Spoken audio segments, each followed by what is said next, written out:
बच्चों, आज हम पढ़ने जा रहे हैं चैप्टर नंबर 6 पंजाब केसरी लाला लाजपत राय। तो लाला लाजपत राय के बारे में उनकी जीवनी पढ़ेंगे आज हम। स्वतंत्रता संग्राम के आंदोलन में लाला लाजपत राय का योगदान व बलिदान अविस्मरणीय है। यानी स्वतंत्रता संग्राम के आंदोलन में लाला लाजपत राय ने जो भी योगदान दिया है उसको हम कभी भूल नहीं सकते हैं। उन्हीं की स्मृति में लेखक श्री इंद्र विद्या वाचस्पति जी ने ये स्मरण लिखा है। तो श्री इंद्र विद्या वाचस्पति जी ने उनके स्मरण में उनके बारे में लिखा है। उनको याद करते हुए प्राय देखा गया है कि कुछ व्यक्तियों ने अनेक बार मिल चुकने पर भी जब कभी उनका साक्षात्कार होता है तब उन्हें पूरी तरह पहचानने के लिए अपनी स्मृति को कुरेदना पड़ता है। तो ऐसा देखा जाता है कि कुछ व्यक्ति ऐसे हैं जो उनसे कई बार मिल चुके हैं, लेकिन तब भी ऐसा जाना जाता है कि वो उन्हें पहचानने के लिए अपनी स्मृति को कुरेदना यानी बहुत सोचना पड़ता है उन्हें। परंतु इसके विपरीत कई व्यक्तियों का साक्षात्कार हुए बिना ही उनसे हमारा परिचय इतना बढ़ जाता है कि पहली बार मिलने पर भी कोई नवीनता मालूम नहीं होती। और इसी के विपरीत कुछ व्यक्तियों को का मिलना ऐसा होता है हमारे जीवन में कि वो अगर हमसे पहली बार भी मिले हो तो हमें ऐसा लगता है कि जैसे वो उनका मूल्य बहुत ही अधिक है।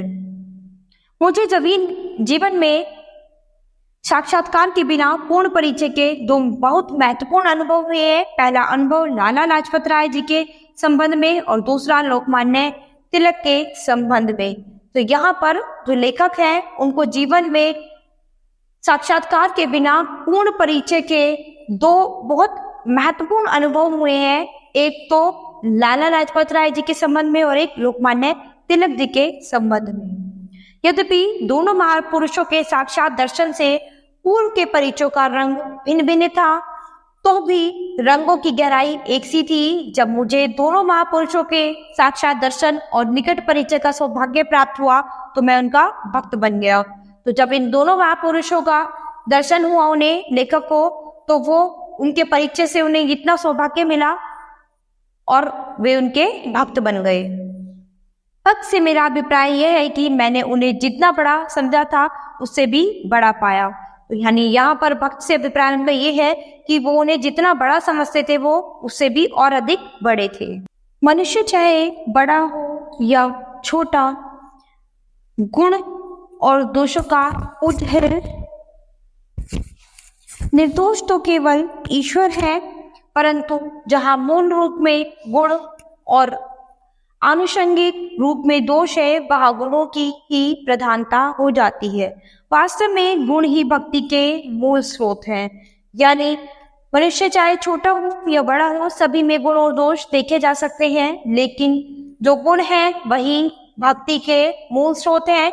जब हम किसी महापुरुष के चरित्र का चित्रण करने लगते हैं तब श्वेत और कृष्ण दोनों पहलू सामने आते हैं, परंतु जो चित्र बनता है उसका महाकवि कालिदास ने बड़ी सुंदरता से वर्णन किया है। जैसे पूर्ण चंद्रमा की उज्जवल किरणों में काला धब्बा डूबकर विलीन हो जाता है, वैसे ही अनेक गुणों की चमक से दबकर एक दोष भी छिप जाता है।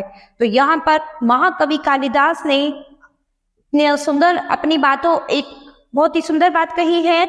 जैसे पूर्ण चंद्रमा की उज्जवल किरणों से काला धब्बा डूबकर विलीन हो जाता है, यानी चांद में जो दाग है वो डूबकर विलीन हो जाता है, सेम उसी तरह अगर व्यक्ति के गुण बहुत अच्छे हैं तो उनकी चमक से उनका जो दोष होता है एक दो वो भी छुप जाता है। लाला जी के परोक्ष दर्शन मैंने बहुत पहले बचपन में ही कर दिए थे। उस समय मेरी अवस्था 5-6 वर्ष की होगी। उन दिनों मेरे पिताजी जालंधर में वकालत करते थे, परंतु उनका अधिक समय आर्य समाज के कार्य में व्यतीत होता था। उसी कार्य का एक हिस्सा यह था कि वे हर सप्ताह 1 या 2 दिन के लिए लाहौर जाया करते थे। हम लोग घर में सुना करते थे कि लाहौर में आर्य समाज के 2 दल बन गए हैं। दोनों दलों के मुख्य नेताओं में एक पिताजी थे और दूसरे लाला लाजपत राय थे। तो यहाँ पर उनके पिताजी जो हैं अक्सर कहाँ जाते थे, लाहौर जाते थे। और लाहौर जो है, लाहौर में आर्य समाज के 2 दल बने हुए थे, जिसके 2 मुख्य नेता थे। एक तो उनके पिताजी थे और दूसरे लाला लाजपत राय जी थे। मेरे पिताजी गुरुकुल दल के नेता थे और लाला लाजपत राय कॉलेज दल के। हम बच्चे यही समझते थे कि कॉलेज दल के नेता हमारे पिताजी को परेशान करते रहते हैं। तो वो अक्सर यही समझते थे कि कॉलेज दल के नेता यानी लाला लाजपत राय जी अक्सर उनके पिताजी को परेशान करते रहते हैं। बहुत वर्षों तक मुझे लाला जी का इतना ही परिचय रहा।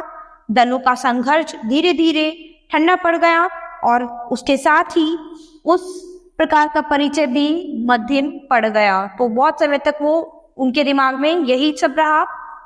कुछ वर्षों के बाद जब बंग विभाजन के कारण देश की राजनीति गर्म हुई, तब लाला जी का नाम समाचार पत्रों में आने लगा। तो धीरे धीरे जब देश की राजनीति थोड़ी गर्म हुई तो लाला जी का नाम जो था वो समाचार पत्रों में आने लगा धीरे धीरे।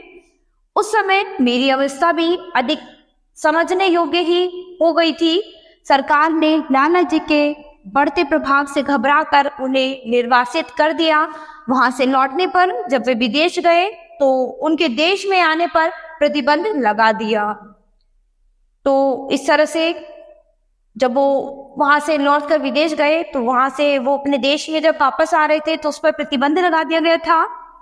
तब नग्न युवकों के हृदय स्वाभाविक रूप से उनकी ओर झुकने लगे, जिससे आर्य समाज की दलबंदी की कड़वी स्मृतियां बहुत कुछ धुल गई। उन्हीं दिनों गुरुकुल में उनके प्रथम साक्षात दर्शनों का अवसर प्राप्त हुआ। तो उन्हीं दिनों में जब वो वापस आ रहे थे, लोगों के हृदय में उनके लिए प्रेम बढ़ रहा था। तो उस समय की ही बात है, उन्हीं दिनों गुरुकुल में उनके प्रथम दर्शन का अवसर उन्हें प्रदान हुआ था। पंजाब में यह बात प्रसिद्ध हो गई थी कि इस वर्ष गुरुकुल उत्सव पर लाला लाजपत राय जी को आमंत्रित किया गया और उन्हें आना स्वीकार कर लिया है। उन्होंने भी वहां पर आना स्वीकार कर लिया है। लाला जी अब अमेरिका से लौट आए थे। इस समाचार ने आर्य जनता को विशेष रूप से उत्सव की ओर आकृष्ट कर दिया। लाला जी गुरुकुल पहुंचे तो भीड़ ने उन्हें ऐसे घेर लिया कि उनसे मिलना तो क्या, उन्हें देखना भी कठिन हो गया था। जब वो गुरुकुल पहुंचे तो लोगों की भीड़ इस कदर उन्हें देखने के लिए जमा हो गई कि उनसे मिलना तो बहुत दूर की बात थी कि उनको देखना ही बहुत मुश्किल हो गया था। साक्षात्कार तब हुआ जब वे दलितोद्धार सम्मेलन की अध्यक्षता करने के लिए व्याख्यान मंच पर पधारे। इतनी घोर तपस्या करने के बाद गुरुकुल की व्याख्यान वेदी पर लाला जी का आना उपस्थित जनता के उत्साह को उत्तेजना के प्रकाश तक पहुंचाने देने के लिए पर्याप्त था। तो लोग जैसे ही वो भाषण के लिए व्याख्यान वेदी पर लाला जी वहां पर आए तो लोग बड़े उत्साह से उनको देख रहे थे, वो बहुत ही खुश हो रहे थे। उनके खड़े होने पर 8-10 मिनट तक सारा पंडाल तालियों और जयकारों से गूंजता रहा। तो जब वो वहां पर खड़े हुए तो कम से कम 8-10 मिनट तक लोगों की तालियों की गर्जना बजती रही। लोग बहुत तालियां बजाते रहे। मेरी उत्सुकता के 2 केंद्र थे, एक लाला जी और दूसरी उनकी भाषण कला। तो इस समय वो 2 चीजों के प्रति बहुत ही ज्यादा प्रभावित थे, एक तो लाला जी के प्रति और दूसरा कि उनका भाषण क्या है। प्रसिद्ध व्यक्तियों को देखने की अभिलाषा का बड़ा अंश उनके शरीर, वेशभूषा और अनुभव को देखने का होता है। उनमें कोई नवीनता न मिली। उस समय भी लाला जी लगभग उसी परिधान में थे जिसमें उन्हें चित्रकारों ने चित्रित किया है। सिर पर पंजाबी साफा, वह भी बनियाई ढंग, बंद गले का कोट और पंजाबी ढंग का न बहुत खुला और न बहुत तंग पाजामा। तो इस तरह का उनकी वेशभूषा थी। चेहरा गोलाई लिए हुए और मूछे खूब भरी हुई थी उनकी। यह था लाला जी का वेश, जिसमें अद्भुतता या नाटकीयता कुछ भी नहीं थी। तो इनका जो वेश था वो बहुत ही साधारण और सिंपल था, जिसमें कोई भी किसी तरह की कोई बनावट नहीं थी। यदि ध्यान को आकृष्ट करने वाली कोई विशेष वस्तु थी तो वह उनके नेत्र थे। यदि कोई बहुत ज्यादा ध्यान देने वाली चीज थी तो वो थी उनके नेत्र, जिनमें भावुकता और तेजस्विता की सम्मिलित रोशनी झलकती थी। कुछ विशिष्टता होठों में भी थी। उनके होठ सुवक्ताओं के होठों के नमूने थे। करतल ध्वनि का शोर समाप्त हुआ तो लाला जी ने अपना भाषण आरंभ किया। लाला जी के प्रारंभिक वाक्य मुझे मेरी तरह याद है, पूरी तरह याद है। उन्होंने कहा, मुझे जब गुरुकुल की ओर से यहाँ आने का आमंत्रण मिला तब मैंने अपनी खुशी से मंजूर कर लिया। तो उन्होंने बताया कि जब गुरुकुल की तरफ से उनको निमंत्रण मिला है तो उन्होंने बड़ी खुशी के साथ उसे मंजूर कर लिया था। डीएवी कॉलेज से तो मेरा पैदाइश के समय से रिश्ता है, यह रिश्ता बाप और बेटे जैसा है। मैं डीएवी कॉलेज को अपनी औलाद की तरह प्रेम करता हूँ। तो उन्होंने बताया कि इस कॉलेज से उनका रिश्ता ऐसा है जैसे बाप और बेटे का होता है, और मैं डीएवी कॉलेज को अपनी औलाद की तरह ही प्रेम करता हूँ। लेकिन गुरुकुल से मेरा प्रेम दूसरी तरह का है। मैं उसे ऐसा प्रेम करता हूँ जैसा किसी का अपने प्रेमी से होता है। तो गुरुकुल से वो किस तरह का प्यार करते थे? जैसा कोई व्यक्ति अपने प्रेमी से करता है। वह वाक्य पूरा ही नहीं हो पाया था, पंडाल तालियों की गड़गड़ाहट से गूंज उठा। इतना समायोजित और इतना कवित्वपूर्ण उत्तर एक पैदाइशी वक्ता ही दे सकता था। तो जैसे ही उनकी बात सुनी तो वहां पर पूरे पंडाल में तालियों की गर्जना से पूरी तालियों की गर्जना गूंजने लगी, और इतने में ही इतना समायोजित और इतना कवित्व उत्तर एक पैदाइशी वक्ता ही दे सकता था। पता नहीं उस समय लाला जी की आंखों में आंसू थे कि नहीं, परंतु श्रोताओं में से अधिक लोगों की आंखों में आंसू थे। गुरुकुल के भक्तों के हृदय की धुक धुक एक ही वाक्य में शांत हो गई थी। मैंने अपने जीवन में उससे पहले भाषा और स्वर का इतना गहरा प्रभाव कभी अनुभव नहीं किया था। लाला जी हिंदुस्तानी भाषा के पूरे अधिकारी थे और स्वर तो उन्हें अपूर्व मिला था। मैंने उसके बाद अनेक सुवक्ताओं के जोशीले भाषण सुने, परंतु उनसे मेरे मन पर उस दिन का पड़ा हुआ यह प्रभाव न मिट सका कि लाला लाजपत राय जी समय के सर्वोत्कृष्ट वक्ता हैं। यानी उन्होंने बहुत लोगों के भाषण सुने, लेकिन जो लाला जी का भाषण था, लाला लाजपत राय जी का, वो उनके मन में बहुत ही सिमट गया था। सुवक्ता में जिन गुणों की आवश्यकता होती है, लाला जी ने वे सब प्रचुर मात्रा में विद्यमान थे। मध्य आकृति, भरा हुआ चेहरा और ओज से भरपूर आंखें, यह पहली विभूति थी जो भगवान की ओर से लाला जी को प्राप्त हुई थी। दूसरी विभूति असाधारण थी, वह थी उनकी आवाज। मैंने बहुत सोचा कि उनकी आवाज की क्या उपमा दी जाए। शंख का स्वर भारी होता है, सिंह का गर्जन भयानक होने के कारण डरा सकता है, रुला नहीं सकता।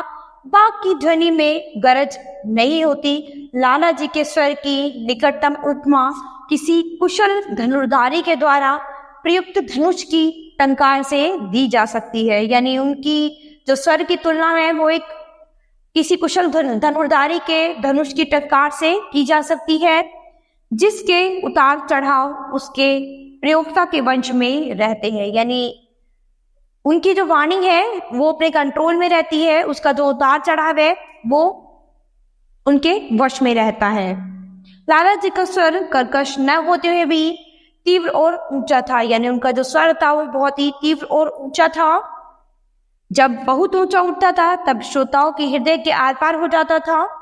लाला जी की वाणी के जादूगर थे। एक ही भाषण में श्रोताओं को हंसाना, रुलाना और उत्तेजना की पराकाष्ठा तक पहुंचाना उनके बाएं हाथ का खेल था।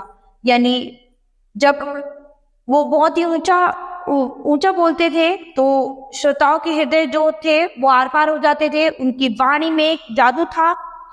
तो जैसे ही वो भाषण देते थे, एक ही भाषण में वो अपने श्रोताओं को हंसा भी देते थे, रुला भी देते थे और उनके अंदर उत्तेजना भी जगा देते थे। यानी उनकी वाणी में, उनके भाषण में इतनी पावर थी।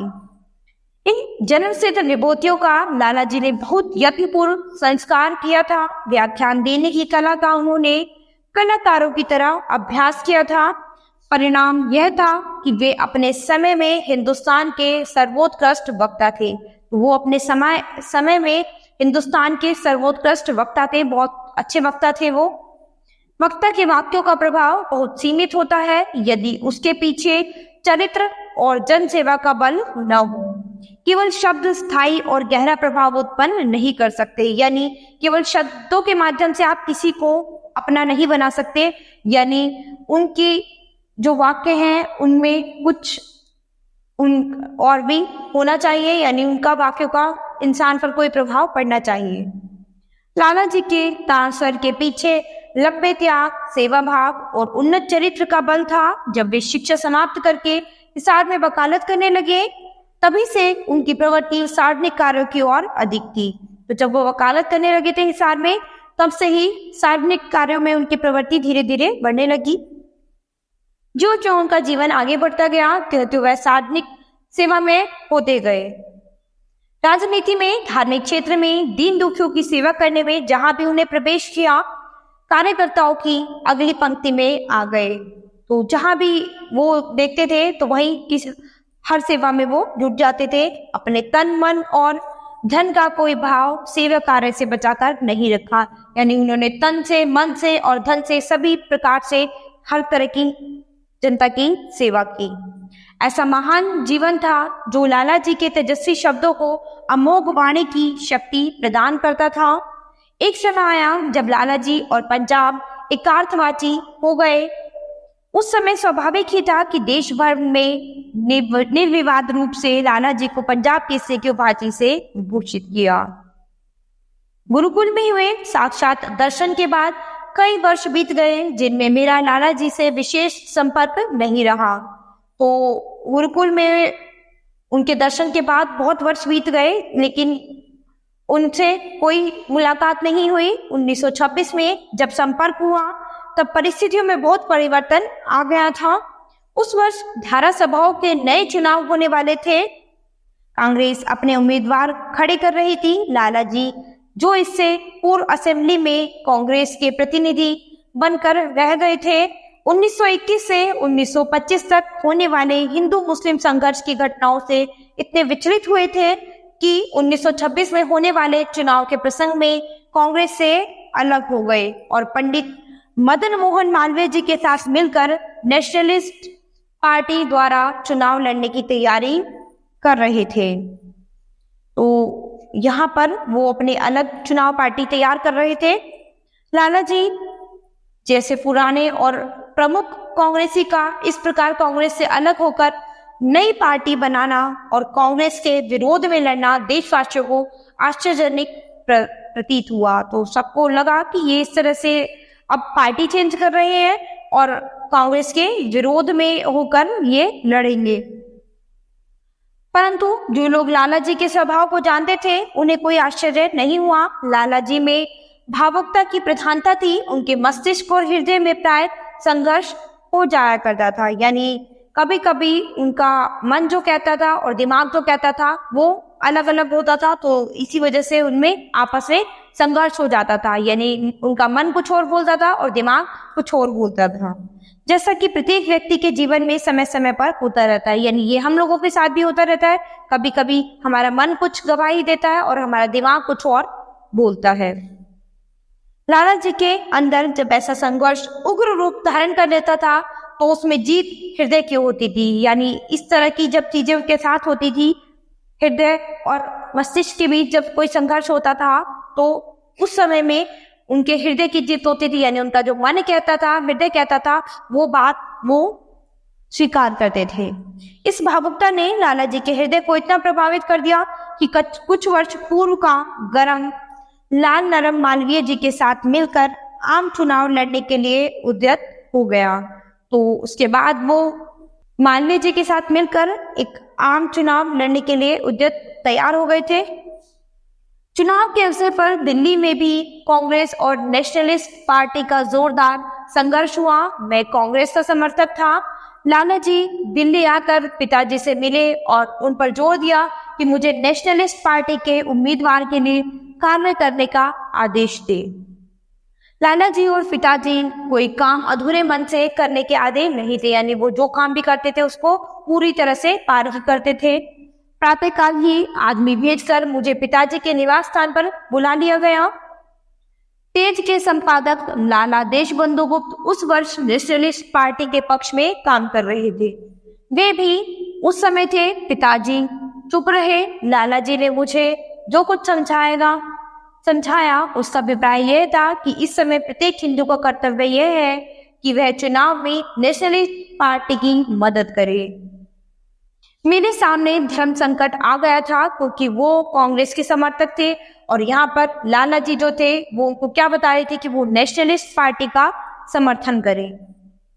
लाला जी और स्वामी जी मेरे लिए दोनों ही पूज्य थे, तो उनके लिए दोनों ही पूज्य थे। मैं उनकी बातों को कैसे टाल सकता था, परंतु दूसरी ओर मेरे अंदर की आवाज कहती थी कि उस चुनाव में कांग्रेस के विजयी होने से ही देश का कल्याण होगा। वो दोनों को ही बहुत मानते थे, लेकिन दूसरी ओर से उनके अंदर से ये आवाज आ रही थी कि यदि कांग्रेस विजयी होगी तो देश का कल्याण होगा। मैंने लाला जी से निवेदन किया कि मेरे लिए आपकी आज्ञा उतनी ही मान्य है जितनी स्वामी जी की, परंतु मेरे मंतव्य संबंधी विचारों में स्वामी जी ने मुझे सदा स्वतंत्र रखा है। इसी बल पर मैं अपने मंतव्य के अनुसार चलने का साहस करता रहा हूँ। मुझे आशा है कि आप भी मुझे यह अधिकार दे देंगे कि मैं अपनी आत्मा की आवाज को अनसुना न करूं। मेरा मंतव्य यह है कि राजनीतिक चुनाव में कांग्रेस का समर्थन करना प्रत्येक भारतवासी का कर्तव्य है। तो अभी उन्होंने कहा कि मुझे जो स्वामी जी हैं उन्होंने मुझे स्वतंत्र रखा हुआ है कि मैं अपने मन के अनुसार चलने का साहस करूं। तो उसके बाद उन्होंने आशा की लाला जी से भी कि मैं आपसे भी यही आशा करता हूं कि आप भी मुझे यही अधिकार देंगे कि जो मेरे मन की आवाज होगी मैं उसी का ही पालन करूं। और उनका जो विचार है उसके बाद उन्होंने बताया कि उनका विचार यह है कि राजनीतिक चुनाव में अगर वो कांग्रेस का समर्थन करना सभी भारतवासी के लिए एक उनका कर्तव्य होगा। चुनाव खूब जोर से लड़ा गया, परिणाम किसी के लिए भी संतोषजनक न निकला। न कांग्रेस का उम्मीदवार सफल हुआ और न नेशनलिस्ट पार्टी का। कामयाब हो गए तीसरे महानुभाव जिनके चुने जाने की आशा किसी को नहीं थी। तो जब चुनाव खूब जोर से लड़ा गया तो परिणाम कुछ इस तरह से आया कि कुछ भी संतोषजनक नहीं था। ना तो कांग्रेस जीती थी और ना ही नेशनलिस्ट पार्टी, और कोई तीसरा महानुभाव जिसके चुने जाने की कोई आशा नहीं थी वो जीत गए। व्यक्तिगत रूप में लाला जी को उस चुनाव में जो सफलता प्राप्त हुई वह निराली थी। लाला जी पंजाब के तीनों हलकों में से 2 उम्मीदवारों से चुनाव के लिए खड़े हुए और दोनों में ही सफल हो गए। उनकी शानदार सफलता ने सिद्ध कर दिया कि पंजाब में सेवाओं और तपस्याओं के कारण लाला जी का व्यक्तित्व संस्थाओं की अपेक्षा बहुत बड़ा हो गया था। 1926 के अंत में यह घटना हुई जिससे एक बार सारे देश को विचलित कर दिया था। एक धर्मार्थ व्यक्ति की गोली से स्वामी श्रद्धानंद जी शहीद हो गए थे। गत कई वर्षों से स्वामी जी और लाला जी का बहुत निकट संबंध हो गया था। समाचार सुनते ही लाला जी लाहौर से दिल्ली पहुंचे। मैं दर्शन के लिए उपस्थित हुआ। मेरे एक मित्र भी मेरे साथ थे। लाला जी रो रहे थे, थोड़ी देर तक तो बोल ना सके। जब कुछ शांत हुए तो पहला वाक्य उन्होंने कहा, उसका अभिप्राय था इंद्र काश हत्यारे की गोली के सामने मेरी छाती होती और मुझे वह मौत नसीब होती जो स्वामी जी को हुई। यानी इस समय लाला जी बोलते हैं कि वो बहुत परेशान थे। उन्होंने बोला कि काश हत्यारे की गोली के सामने मेरी छाती होती और ये जो मौत थी ये स्वामी जी की जगह ये मौत मुझे नसीब हुई होती।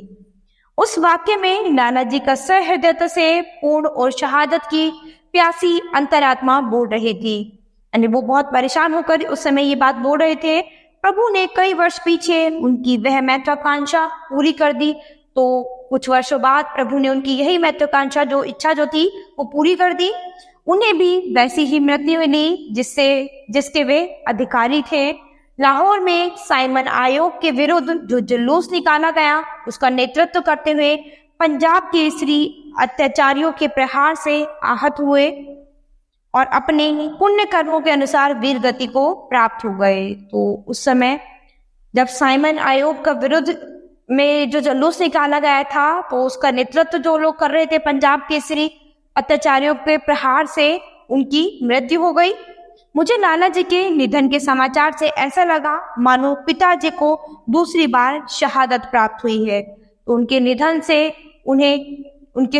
के समाचार से उन्हें ऐसा लगा जैसे उनके पिताजी को दोबारा से शहादत प्राप्त हुई है। तो यहाँ लाला लाजपत राय जी की जीवनी पढ़ी है हमने, जो कि इंद्र विद्या वाचस्पति जी द्वारा लिखी गई थी। तो ये चैप्टर यहीं पर समाप्त होता है। अब हम अपनी नेक्स्ट क्लास में मिलेंगे बच्चों, अपने नए चैप्टर के साथ।